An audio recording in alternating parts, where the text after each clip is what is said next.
पितृपक्ष चल रहा है।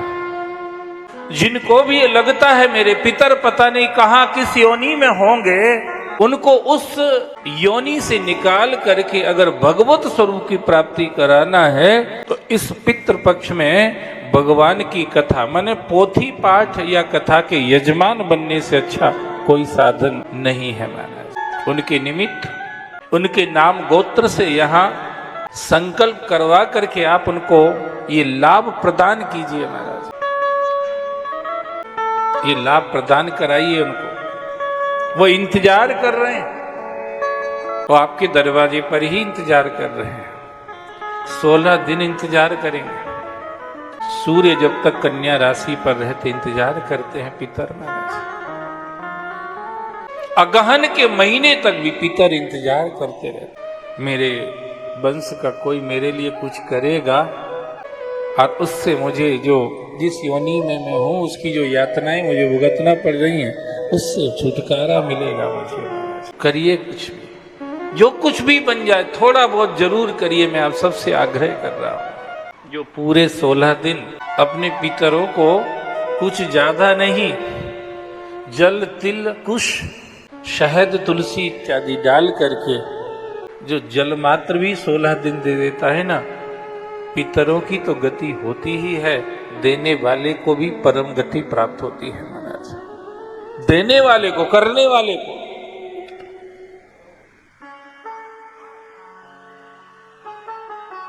इसलिए तिथि पर करना वो ठीक है, पर सिर्फ एक ही दिन नहीं, 16 दिन कीजिए। गणेश उत्सव 10 दिन मनाया कि नहीं मनाया? तो 16 6 दिन तो ज्यादा पड़ रहे हो। इस बार तो एक दिन कम ही है, 15 ही दिन में काम निपट रहा है। भगवान की कथा जब पितरों के निमित्त कराई जाती है तो उनको उसी दिन, जिस दिन से आप संकल्प करके शुरुआत कराते हैं, वहीं से उनको अमृत पीने को मिलने लग जाता है, स्थायी सुख मिलने लग जाता है। धन को कमा करके धर के रख के भी क्या करोगे? रख लेना, इसके अलावा सब रख लेना, पर कुछ इतना जरूर कर दो उनके लिए। आज चंचला गौरवान्वित है जो अपने पति को जन्म मरण के चक्कर से छुड़ा करके भगवान के धाम में लेके चली गई है महाराज। बड़ा गर्व है उसको। और शिव और पार्वती भी प्रसन्न है। किसी भी जीव के कल्याण के लिए प्रयास करना, इससे भगवान बहुत प्रसन्न होता है। ये भगवान इतने दयालु हैं जिन्होंने इस संसार की रचना ही जीव के कल्याण के लिए की है महाराज। नहीं तो युग का अंत हो जाएगा, कल्प का अंत हो जाएगा, अवांतर कल्प का अंत हो जाएगा, महाकल्प का अंत हो जाएगा, पर आपके जन्म मरण का अंत नहीं होगा महाराज। जन्म मरण का अंत नहीं होता है, ये चलता ही रहता है, इससे छुटकारा नहीं मिलता है। इससे छुटकारा मिले इसके लिए ही ईश्वर ने संसार बनाया है। जीव तू प्रलय के समय में तो बीज रूप में रहता है, डोरमेंट स्टेज में रहता है, तुझे पता नहीं चलता, पर जब इस संसार का सृजन होता है तब तुझे ही यहीं आना पड़ता है। और फिर संसार में कितने तरह के कष्ट हैं, दुख हैं, वो तुझे उठाना पड़ते हैं। आप पैसे वाले तो बन सकते हैं संसार में, बोलो शंकर भगवान की, पर सुखी नहीं हो सकते। ये बहुत ध्यान देने की बात।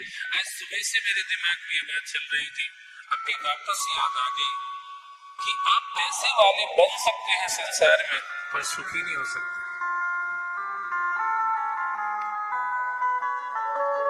आप किसी पद प्रतिष्ठा को पा सकते हैं संसार में, पर सुखी। आप अपने परिवार को बढ़ा सकते हैं संसार में, पर सुखी नहीं हो सकते। आप कुछ भी पा जाएं संसार में, पर सुख नहीं पा पाएंगे जब तक परमात्मा को नहीं पा लेंगे।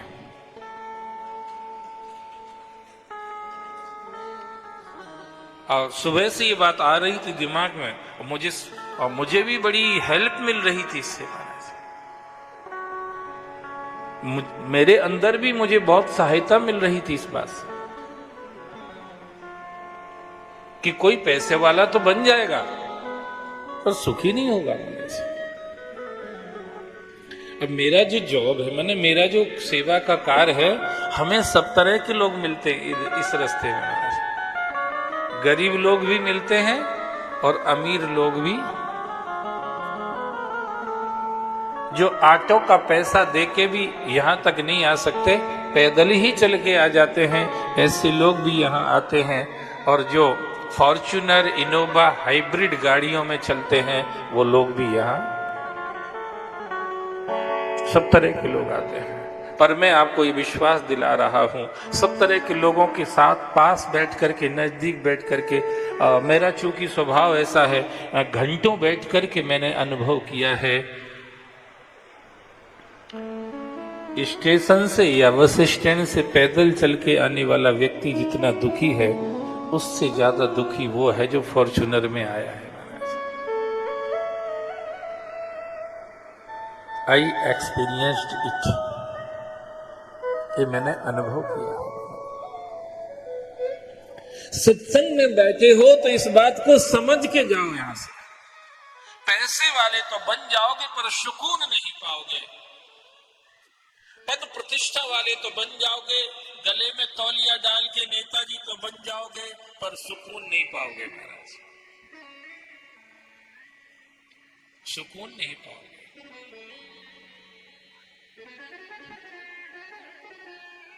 हो सकता है रावण की तरह तुम्हारा परिवार भी बहुत बड़ा हो जाए, पर एक चीज याद रखना, सुकून नहीं मिलेगा। किसी भी सांसारिक उपलब्धि में जिसके लिए लोग पागल होके मरे जा रहे हैं,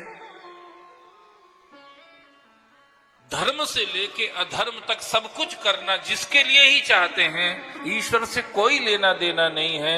चाहे अधर्म कर रहे हो चाहे धर्म कर रहे हो, जिस संसार के लिए, वो संसार सुख नहीं दे सकता महाराज। हिमते अनल प्रकट बर होई, हिमते अनल प्रकट बर होई, रामो विमुख सुख पावो न कोई, राम विमुख सुख पावो न कोई, हिमते अनल, हिमते अनल, हिमते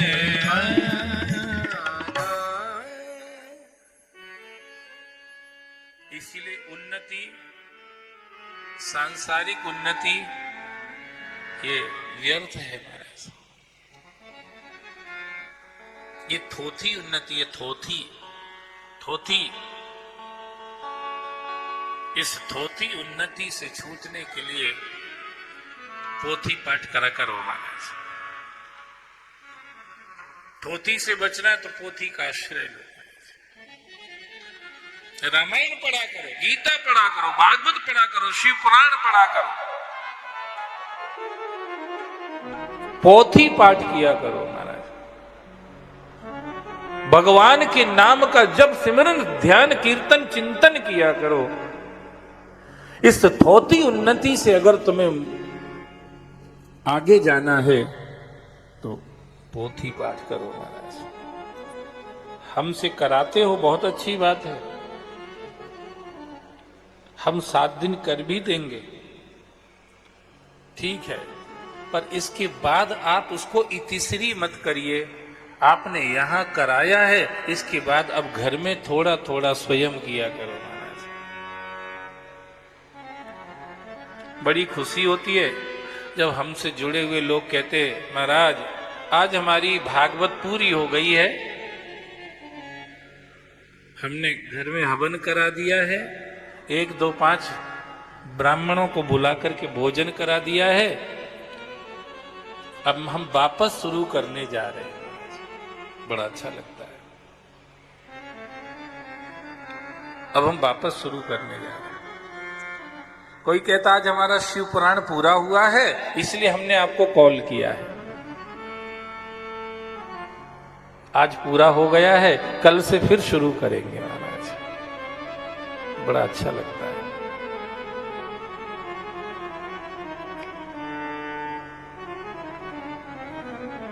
सिर्फ थोथी में मत फंसे रहो यार।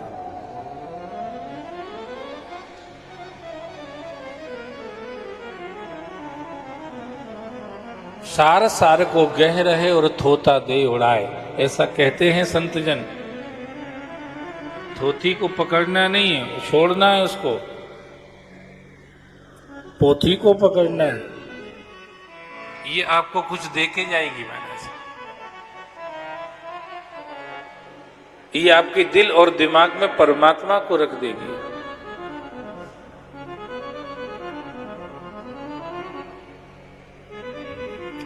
भगवान ने ये लोक सिर्फ इसके लिए बनाया। जैसे स्कूल सिर्फ पढ़ाई के लिए बनता है, ये अलग विषय है कि लोग वहां भी गुंडागर्दी करने लगते हैं। बोलो शंकर भगवान की जय हो। स्कूल सिर्फ पढ़ाई, बताए पूछिए ना सरकार से कि आपने स्कूल क्यों बनाए हैं, ये आप करोड़ों रुपए क्यों खर्च करते हैं इनके स्कूलों पर, तो सरकार यही कहेगी लोग शिक्षित हों। इसके लिए लोग गुंडे बने, लोग दादा बने, लोग बदमाश बने,